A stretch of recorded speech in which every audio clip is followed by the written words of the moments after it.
ತುಂಬ ದೊಡ್ಡ ಗ್ಲ್ಯಾಂಡ್ ಇದ್ದಾಗ 2 ಸ್ಟೇಜು ಕೆಲವು ಸಲ ಮಾಡಬೇಕಾಗತ್ತೆ. ಈ ಲೇಸರ್ದು ಅಡ್ವಾಂಟೇಜ್ ಏನಂದರೆ ಅದು ನಮ್ಮ ರಕ್ತದಲ್ಲಿರೋ ಪ್ಲಾಸ್ಮಾಗೆ ಈಕ್ವಲೆಂಟು. ಸೊ ಆಗ ಬಾಡಿ ಮೇಲೆ ಏನು ಎಫೆಕ್ಟ್ ಆಗಲ್ಲ. ಎಲೆಕ್ಟ್ರೋಲೈಟ್ಸ್ ಏನು ಅದಕ್ಕೆ ಕಷ್ಟ ಆಗುತ್ತೆ, ಅದರಲ್ಲಿ ಒಬ್ಸ್ಟ್ರಕ್ಷನ್ನು ಇರುತ್ತೆ, ಕೆಲವರಿಗೆ ಸಡನ್ನಾಗಿ ಯೂರಿನ್ ಕಂಪ್ಲೀಟಾಗಿ ಬ್ಲಾಕ್ ಕೂಡ ಆಗುತ್ತೆ. ಅದಕ್ಕೆ ಹೊಸದಾದ ವಿಧಾನದಲ್ಲಿ ಲೇಸರ್ ಮೂಲಕವಾಗಿ ಪ್ರಾಸ್ಟೇಟ್ನ ತೆಗಿಲಿಕ್ಕೆ ಆಗ್ತಾಯಿದೆ. ಇದು ಸುಮಾರು ವರ್ಷದಿಂದ ಮಾಡ್ತಾಯಿದ್ದೀವಿ. ಬಟ್ ಇದರ ಟೆಕ್ನಾಲಜಿ ಮತ್ತು ಟೆಕ್ನಿಕ್ಕು ಮತ್ತು ಎಕ್ಸ್ಪರ್ಟೀಸು ಎಷ್ಟು ಇಂಪ್ರೂವ್ ಆಗಿದೆ ಅಂದರೆ, ರೀಸೆಂಟಾಗಿ ಒಂದು 92 ವರ್ಷದ ಒಂದು ಜೆಂಟಲ್ಮೆನ್ಗೆ ಈ ಆಪ್ರೇಷನ್ ಬೇಕಾಯಿತು.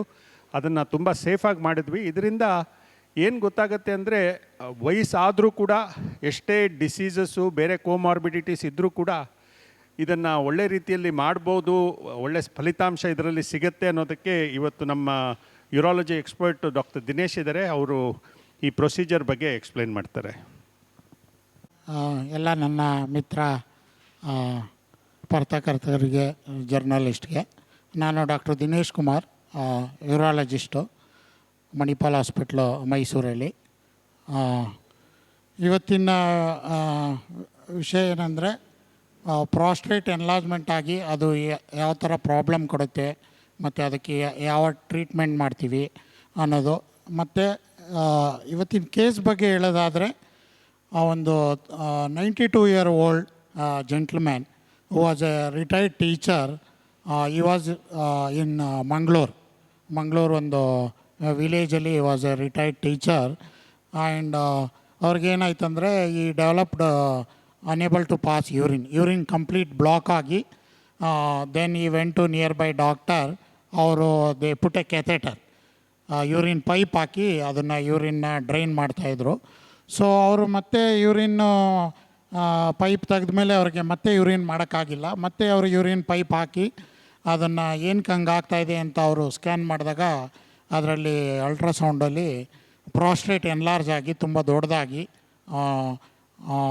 ಆಲ್ಮೋಸ್ಟ್ 140-150 cc ಆಗಿ, ನಾರ್ಮಲ್ ಪ್ರಾಸ್ಟೇಟು ಒಂದು 15-20 cc ಇರುತ್ತೆ.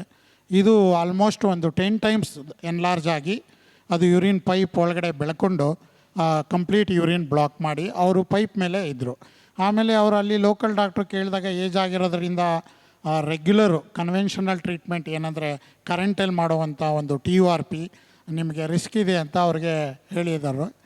ಆವಾಗ ಅವರಿಗೆ ಗೊತ್ತಾಯಿತು, ಇಲ್ಲಿ ಮೈಸೂರಲ್ಲಿ ಇದು ಲೇಸರ್ ಮುಖಾಂತರ ಈ ಒಂದು ನ್ಯೂ ಟೆಕ್ನಾಲಜಿ ಯೂಸ್ ಮಾಡಿ, ಸೇಫಾಗಿರೋ ಟೆಕ್ನಾಲಜಿ ಯೂಸ್ ಮಾಡಿ ಇದನ್ನು ಈ ಒಂದು ಗೆಡ್ಡೆನ ತೆಗಿಬೋದು ಅನ್ನೋದು ಅವ್ರಿಗೆ ಗೊತ್ತಾದ ಮೇಲೆ ಅವರು ನಮ್ಮಲ್ಲಿ ಮೈಸೂರಿಗೆ ನಮ್ಮ ಹಾಸ್ಪಿಟ್ಲಿಗೆ ಬಂದು, ನಾನು ನೋಡಿದಾಗ ಅವ್ರಿಗೆ 92 ವರ್ಷ, ಅವ್ರಿಗೆ BP ಮತ್ತು ಶುಗರ್ ಇತ್ತು, ಪ್ಲಸ್ ಹಾರ್ಟ್ ಪ್ರಾಬ್ಲಮ್ ಇತ್ತು.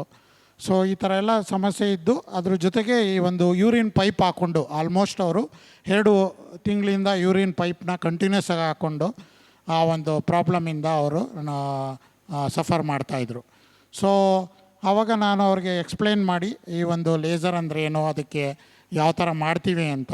ಈ ಒಂದು ಲೇಸರ್ ಟೆಕ್ನಾಲಜಿ ಏನಂದರೆ, ಹೊಟ್ಟೆ ಕಟ್ ಮಾಡಿದೆ, ಏನು ತೂತ ಮಾಡಿದೆ, ಥ್ರೂ ಯೂರಿನ್ ಪೈಪಿಂದ ಮಾಡುವಂಥ ಒಂದು ಇದು ಶಸ್ತ್ರಚಿಕಿತ್ಸೆ. ಇದನ್ನು ನಾವೇನು ಮಾಡ್ತೀವಿ, ಅನಸ್ತೀಷಿಯಾ, ಅಂಡರ್ ಅನಸ್ತೀಷಿಯಾ ಅಂದರೆ ಸ್ಪೈನಲ್ ಅನಸ್ತೀಷಿಯಾದಲ್ಲಿ ಮಾಡುವಂಥ ಒಂದು ಪ್ರೊಸೀಜರ್ ಇದು. ಸ್ಪೈನಲ್ ಅನಸ್ತೀಷಿಯಾದಲ್ಲಿ ಥ್ರೂ ಯೂರಿನರಿ ಪ್ಯಾಸೇಜ್ ಮುಖಾಂತರ ಅದನ್ನು ಲೇಸರ್ನ ಯೂಸ್ ಮಾಡಿ ಅದನ್ನು ನಾವು ಗೆಡ್ಡೆನ ಸ್ಕ್ರೇಪ್ ಔಟ್ ಮಾಡಿ ಸಕ್ಔಟ್ ಮಾಡೋದು. ಸೊ ಮುಂಚೆ ಎಲ್ಲ ಇದನ್ನು ಇಲ್ಲ ಓಪನ್ ಮಾಡಿ, ಇಲ್ಲ ಕರೆಂಟ್ ಮುಖಾಂತರ TURP ಮುಖಾಂತರ ಮಾಡಬೇಕಾಗೋದು. ಈ ಕರೆಂಟ್ ಮುಖಾಂತರ ಮಾಡಿದಾಗ ಕೆಲವು ಸಮಸ್ಯೆಗಳು ಗೊತ್ತಾಗುತ್ತೆ, ಬರ್ಬೋದು. ಎಸ್ಪೆಷಲಿ ವಯಸ್ಸಾಗಿದ್ದಾಗ ಈ ಕರೆಂಟ್ ಯೂಸ್ ಮಾಡಿ ಅದರಲ್ಲಿ ನಾವು ಗ್ಲೈಸಿನ್ ಅಂತ ಯೂಸ್ ಮಾಡ್ತೀವಿ, ಇಲ್ಲ ವಾಟ್ರ್ ಯೂಸ್ ಮಾಡ್ತೀವಿ.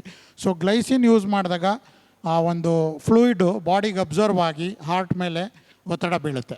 ಸೊ ಹಾರ್ಟ್ ಪ್ರಾಬ್ಲಮ್ ಇರೋರಿಗೆ ಆ ಒಂದು TURP ಮಾಡಿದಾಗ ನಮಗೆ ಟೈಮ್ ಲಿಮಿಟ್ ಇರುತ್ತೆ.